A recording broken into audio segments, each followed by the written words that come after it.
So I thought some of you might find this kind of interesting. This is a session of a song that I'm going to be releasing. I'll play a little bit of it for you so you can kind of hear what we're working with.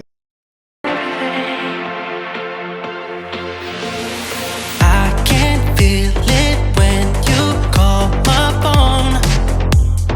I can't be alone. This night is dragging on, and you still. I thought I would mention to you guys how something like this is put together. You could probably tell that the track has a lot of depth and a lot of space. A lot of that actually comes from these units here, which are basically emulations of what a actual studio board would sound like. This helps separate the tracks and stuff like that to give it a richer and more three-dimensional sound. On top of that, I only use analog synthesizers. I don't use a single VST instrument. So when you see like tutorials like how to get that analog sound, which you're never going to get from a VST instrument or a plugin, you have to actually use analog synthesizers to get that analog sound, or analog gear to get that analog sound. All this MIDI here, it has nothing on it. This is an arpeggiator that gets sent into a synthesizer.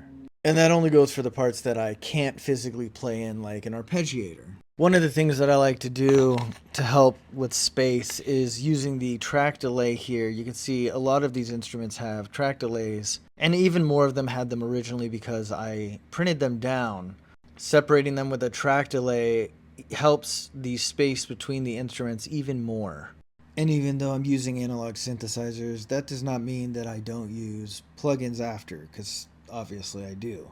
But one of the things that you can do to help yourself is always use mid-side mode and use some sort of saturation or exciter tool. Instead of boosting frequencies, you use saturation and you boost the harmonic content, and it'll make your sounds sound really good.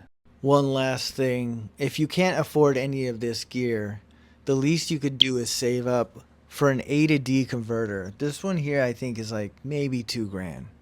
You could probably find it cheaper, but this is going to help give you a more commercial viable sound. A sound that when people hear your music, they can agree it sounds professional.